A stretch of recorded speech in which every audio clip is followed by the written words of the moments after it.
podcast que você não pode deixar de acompanhar com temas de saúde, bem-estar, qualidade de vida. E hoje eu tô aqui com a Camila Rocha, que é uma profissional que eu tive a oportunidade de estar junto numa formação de cuidados integrativos. Então ela vem muito alinhada com o que eu quero trazer hoje, né, que é essa visão global e também juntar essas pecinhas de nós seres humanos, né? Então ela vem trazer o olhar dela como fono, audióloga, né? Tudo que essa área pode trazer para nossa saúde, para o nosso bem-estar e para nosso cuidado global. Então, Camila, eu vou jogar a bola para você, tá? Para você poder, dentro, né, dessa visão integrativa que você teve junto comigo, como que você colocou a fonoaudiologia, né? Como que você hoje está enxergando os seus pacientes no seu trabalho, enfim. Traz aí o que vem de dentro, né, dessa sua vivência e conhecimento. Marília, primeiro eu gostaria de agradecer, né, por estar aqui e por poder fazer parte dessa sua frente, com essa nova visão de mundo, visão de ser no mundo. Então, eu fico muito grata e lisonjeada por estar aqui. E eu lembro muito do nosso trabalho lá no percurso dos cuidados integrativos e o quanto isso mobilizou na minha vida e na sua, né? Com certeza. E de todos que participaram. Então, assim, a fonoaudiologia em si, ela tem um preceito voltado para os distúrbios da comunicação humana, né? E é uma visão mais voltada para a patogênese, então olhar para a doença, olhar para o sintoma da criança, né? Olhar para o sintoma do idoso, do envelhecimento. Quando eu fui buscar a integração, né, usar os cuidados integrativos, foi poder fazer essa integração trazendo uma visão mais salutogênica dos distúrbios da comunicação humana. E o que seria isso, né? Você olhar para realmente a gênese da saúde.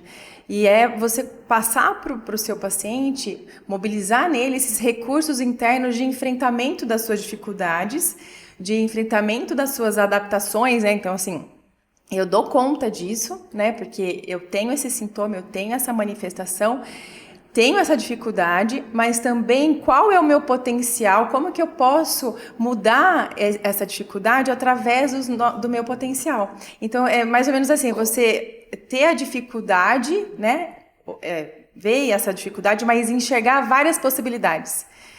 Então, os cuidados integrativos, a salutogênese me ajudou muito nesse sentido. E quando a gente pensa em cuidados integrativos, a gente pensa em 3 pilares básicos, né? Do autoconhecimento, da alteridade e da transdisciplinaridade. O que seria isso? Então, assim, o autoconhecimento seria o paciente, né? O sujeito com ele mesmo. Então, quem ele é, o que ele gosta, como ele se comunica, o que ele gosta de observar, quais são as suas preferências, quais são as suas dificuldades. A alteridade já tem a ver com o sujeito com as suas relações, né, de pares. Então, como ele tem uma empatia com o outro, quanto ele consegue enxergar no outro, como está a sua relação. E a transdisciplinaridade já envolve a sua relação com a ambiência, né, como ele se relaciona com o mundo.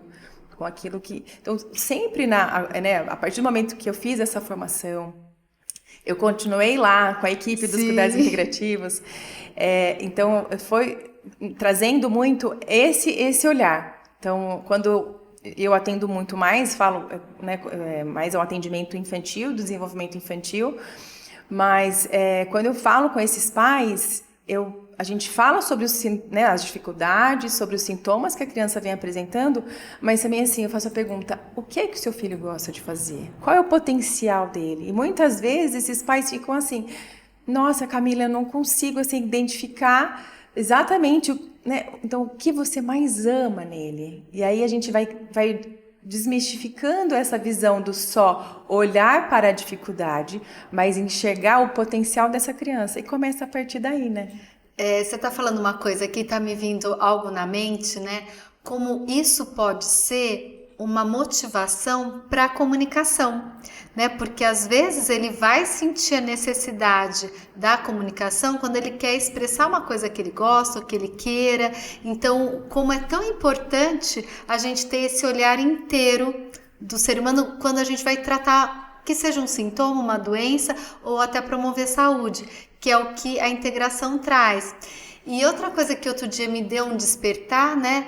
Que antes a gente tinha o estudo da língua portuguesa e agora a gente tem a matéria comunicação e expressão. E eu acho que isso vem muito de encontro em poder trazer um universo muito maior para essa comunicação. Não necessariamente eu preciso ter um português correto, eu preciso me comunicar. E aí, o que você fala sobre isso? Exatamente, que você pode assim, trazer? A linguagem, né, a comunicação em si, ela envolve tanto a comunicação verbal, que é a fala, né, o nosso discurso, a nossa pragmática, mas a linguagem não verbal. E que ela está presente na maioria das nossas... A gente está aqui conversando, a gente está troca as expressões, troca os gestos. Então, isso é muito mais rico, inclusive, tem muito mais significado, inclusive semântico, do que com relação à linguagem verbal, porque ela cristaliza, né? Ela limita. Você falou uma palavra e cristalizou. O gesto, né? A maneira como eu falo, como eu uso essa prosódia. Então, um simples... Ah, bonito, hein? Ou bonito, hein? Eu falei bonito, hein? Nas duas expressões, mas como eu falei. Então, essa a outra diferença. conotação. Exatamente. O que a gente fala é a linguagem verbal. Como a gente fala é a linguagem não verbal. E hoje em dia, o que envolve nas nossas relações, né, no momento de um trabalho, tem muitos pacientes que procuram o atendimento fonoaudiológico para aprimorar essa comunicação. Porque, olha, eu falo com uma intenção, mas a pessoa entende de uma outra forma. Porque não é o então, que ela está falando. Isso. Exatamente, é como ela fala. Então, muitas vezes é um trabalho de linguagem que envolve muito mais a prosódia, o processamento temporal dessa pessoa, o ritmo de fala, né? E não é somente a pessoa articular bem as palavras, né? Vocês vão muito além. E isso sempre foi assim ou hoje que se dá uma ênfase maior agora? Porque antes tinha essa preocupação se estava trocando a letra ou não, bem na articulação da palavra, exatamente, não é? Bem a condição fonética fonológica, né? Hoje a gente prioriza muito a condição pragmática discursiva, como essa pessoa fala. Porque, inclusive, vai ajudar no momento de um trabalho, no momento de dar uma devolutiva para algum... para alguém no trabalho, enfim. E como também, às vezes, essa pessoa ela se expressa de uma maneira inadequada porque ela compreende assim. Por isso que a comunicação ela envolve também como que ela recebeu essa informação, que tem a ver com o processamento dessas informações, seja ele visual, auditivo, e essa relação com a prosódia também.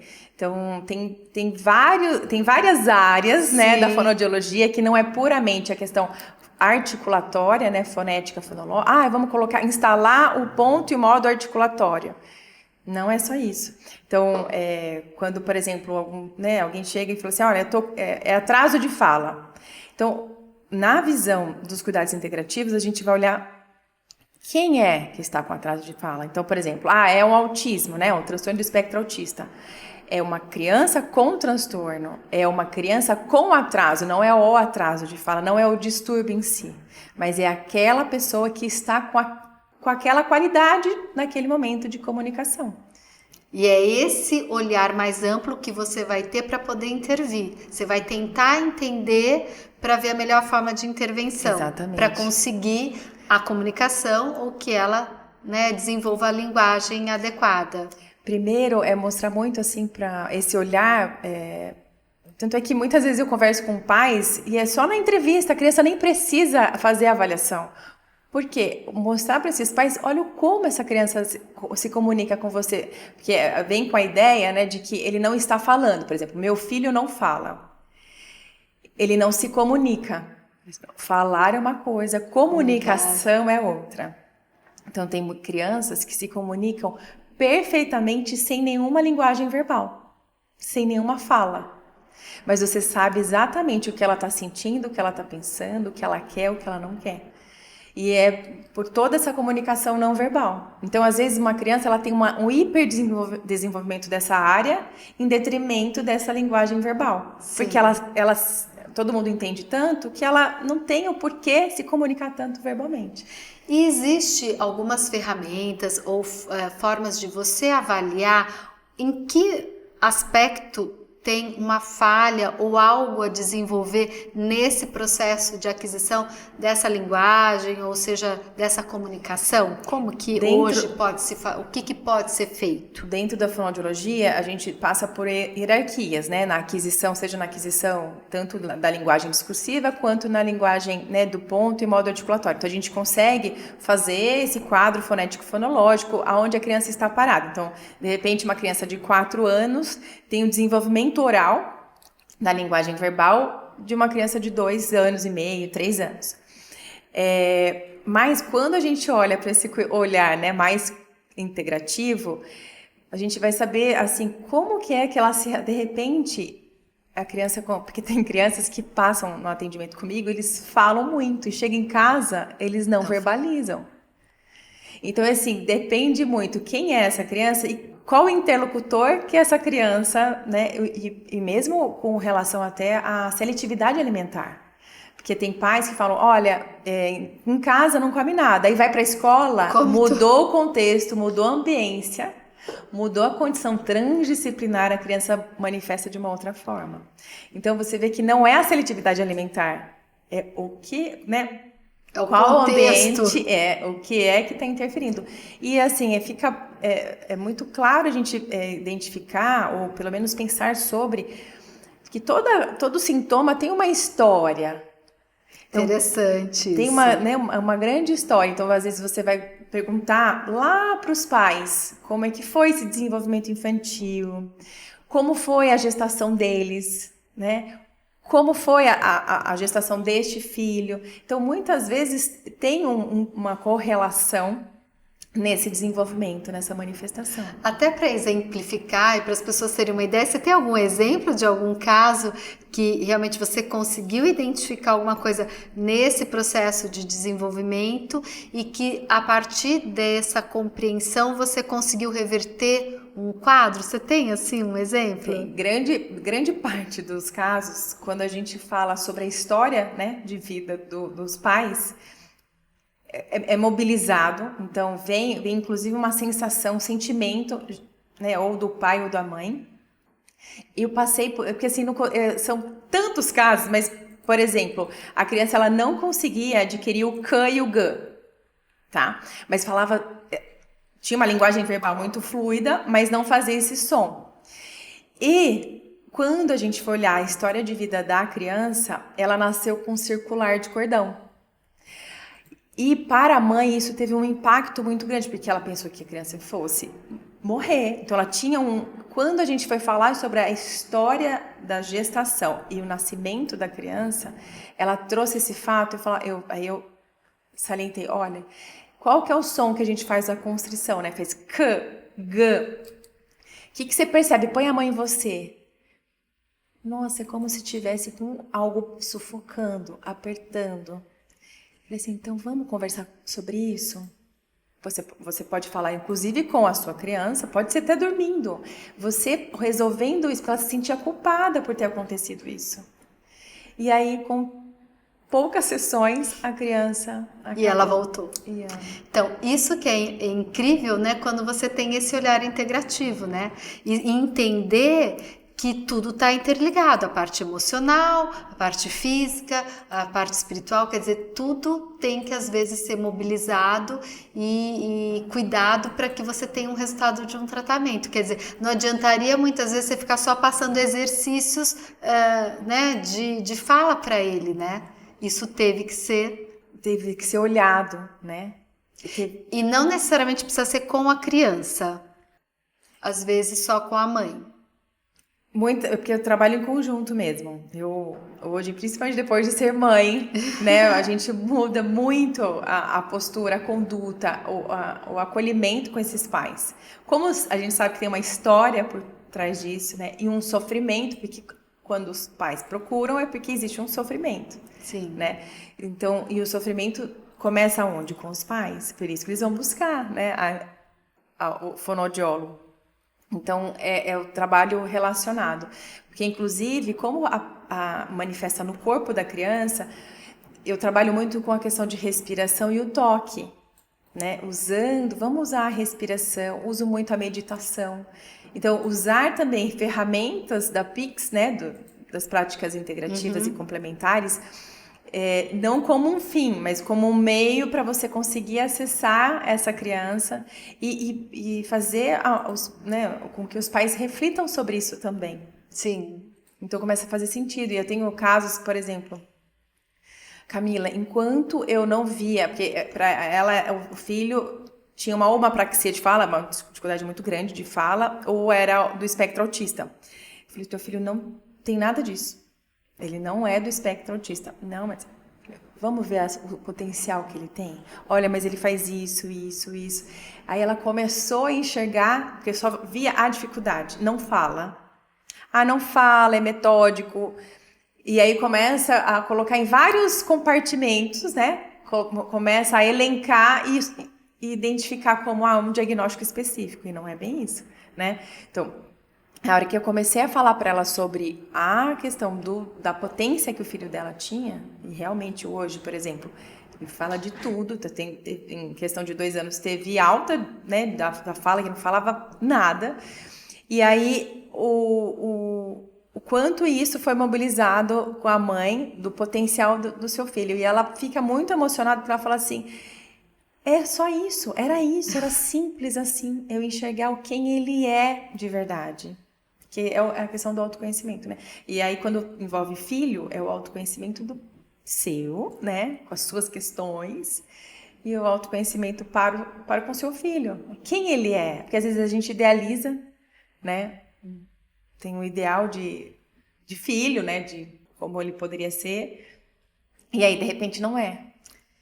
Você tá falando aqui, eu tô assim vendo o quanto faz diferença para um profissional quando ele consegue expandir a sua consciência e consegue enxergar e mesmo trabalhar esse ser humano como um todo, né? Então a gente que tem essa visão integrativa, a gente é muito privilegiada, né, Camila?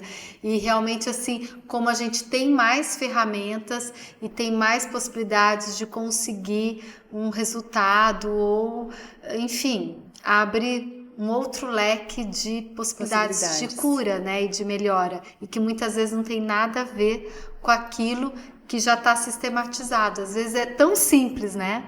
Então foi muito interessante você trazer esses exemplos para mostrar o quanto esse olhar integrativo faz diferença no cuidado de qualquer problema, seja ele de linguagem, de expressão, e seja como uma outra questão mais física também. Sim. Agora, uma curiosidade, por exemplo, e adultos, né? A gente conversou muito aqui de crianças, a gente sabe que normalmente existe esse encaminhamento para um fono precocemente, né? Hoje as escolas, os profissionais estão mais capacitados em identificar para mandar para o profissional fonoaudiólogo. E adultos?